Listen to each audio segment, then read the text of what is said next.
Ya, assalamualaikum warahmatullahi wabarakatuh. Selamat datang di Halo Lab. Halo aja dulu siapa tahu jadi. Oke, untuk hari ini kita akan melakukan sebuah percobaan dengan judul percobaan cincin Thomson. Oke, mungkin bagi sebagian orang ini terdengar asing ya, bahkan di pendidikan fisika pun ini juga cukup asing dilakukan untuk percobaannya. Jadi hari ini kita akan mencoba melakukan percobaannya, yaitu percobaan cincin Thomson. Nah, untuk alat dan bahan yang kita gunakan pada percobaan hari ini terdapat di dalam kit listrik dan magnet untuk SMA ya. Nah, oke. Alat dan bahan yang akan kita gunakan, yang pertama di sini kita akan memakai 3 kabel ya, sebagai kabel penghubung. Kemudian ada inti besi U, ada juga inti besi I. Nah, yang kita pergunakan nanti hanya inti besi U-nya. Jadi yang I tidak kita pergunakan. Kemudian kita perlu tatakan atau dudukan dari inti besi U dan inti besi I. Kemudian kita perlu, nah ini primadona kita pada hari ini, yaitu cincin Thomson. Nah ini ya, bentuknya seperti ini. Nah, ini akan kita jadikan subjek dalam eksperimen kita atau percobaan kita pada hari ini.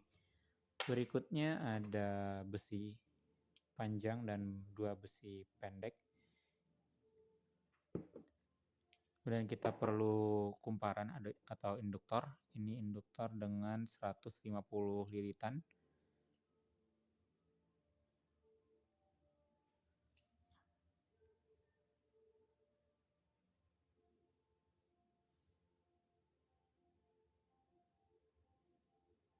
Fokusnya.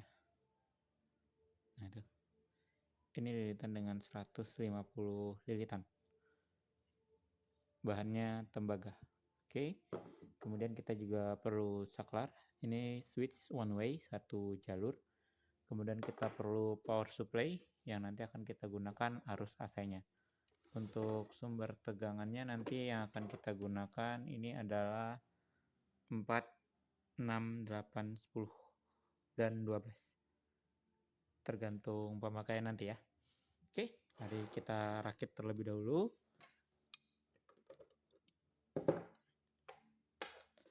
Nah, kita letakkan inti besi di tatakannya agar dia tidak bergoyang ya dan bergerak. Nah, kemudian kita menggunakan kumparan 150 lilitan. Ini kita masukkan. Ini bagian besi ini bisa ditekan dulu untuk mempermudah memasukkan inti besinya.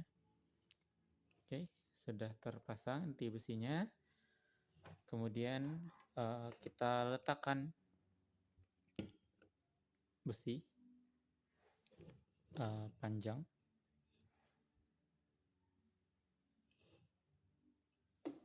Ini sekitar nanti ke depan. Nah, ini kita masukkan cincin Thomsonnya di atas. Jadi dia di besi ini ya, di besi panjang.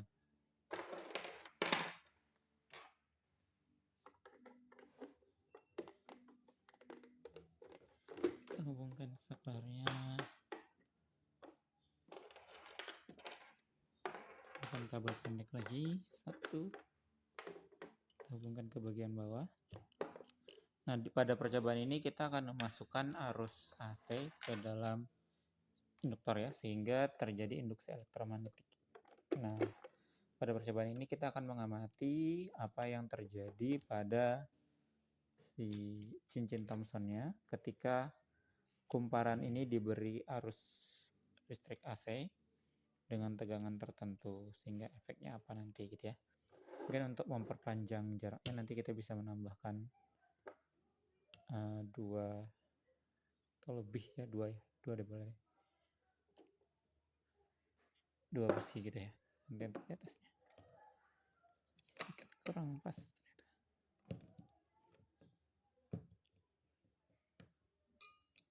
Nah, kita paskan dulu agar dia lebih stabil. Oke, seperti inilah rangkaian percobaannya. Pertama kita berikan tegangan di 4 volt ya, 4 volt AC. Kemudian kita nyalakan saklar. Kita perhatikan apa yang terjadi pada cincinnya.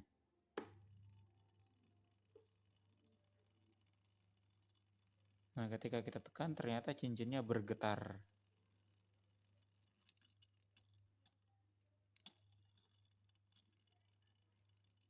Bergerak sendiri ya. Oke, sekarang kita matikan. Berikutnya, manipulasi berikutnya adalah tegangan. Kita naikkan tegangannya ke 6 volt. Dan kita nyalakan lagi.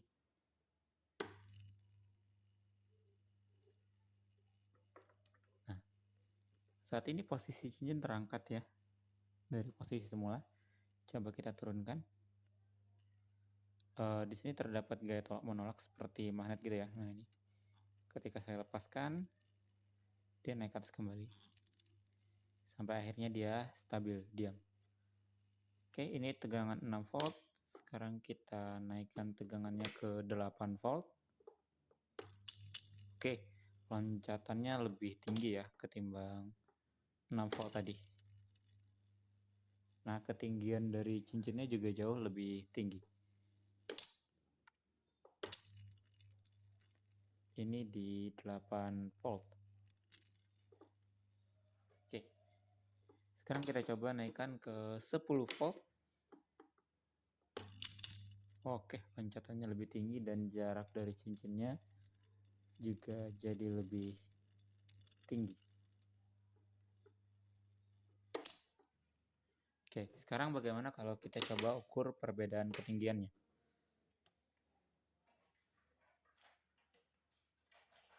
Dengan bantuan mistar tentunya ya. Kita punya mistar di sini.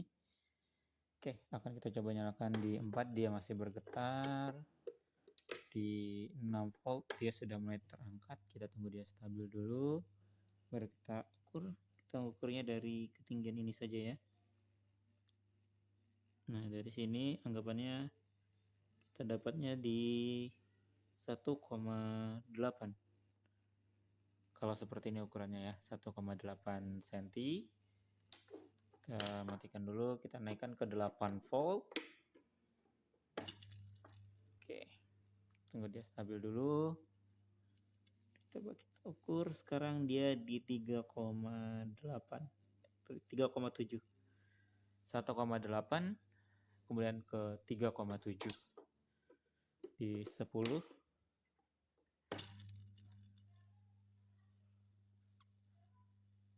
Dia di 5,5, 1,8, 3,7 dan 5,5.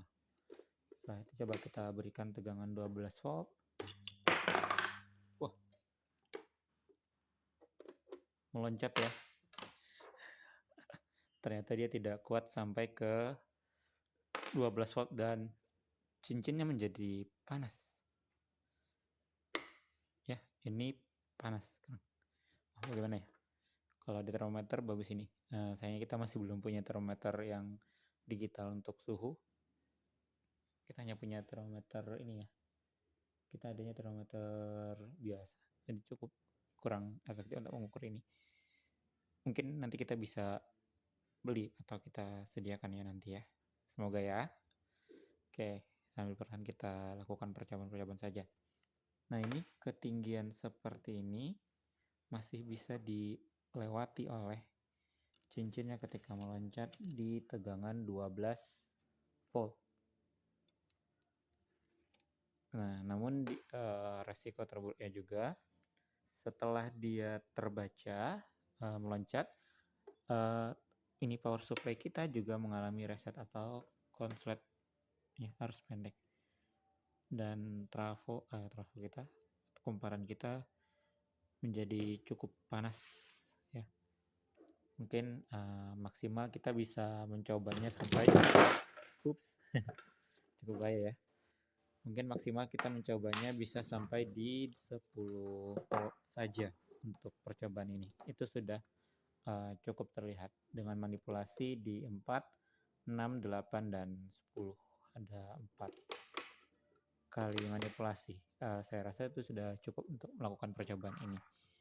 Nah, sehingga untuk penjelasannya sendiri di cincin Thomson ini dapat mengetahui pengaruh dari induksi elektromagnetik ya terhadap gaya magnetik. Karena ketika terjadi induksi elektromagnetik, uh, otomatis cincin Thomsonnya akan mengalami gaya magnetik sehingga dia melayang atau mengalami levitasi seperti itu.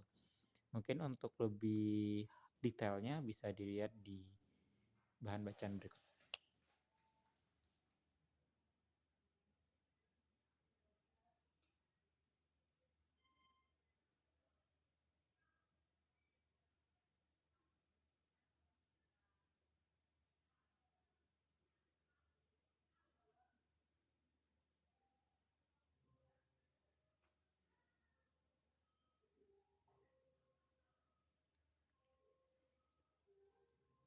Oke, sekian.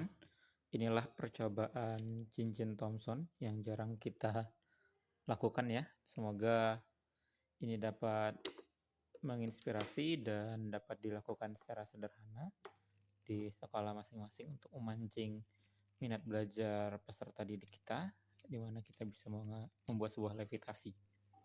Seperti itu. Jika ada salah kata saya ucapkan mohon maaf yang sebesar-besarnya. Jika ada yang ingin didiskusikan atau ingin ditambahkan dari penjelasan tadi, silahkan di chat di kolom komen. Semoga kita bisa saling berbagi ilmu dan pengetahuan. Akhir kata saya ucapkan terima kasih. Wassalamualaikum warahmatullahi wabarakatuh. Sampai bertemu di percobaan berikutnya.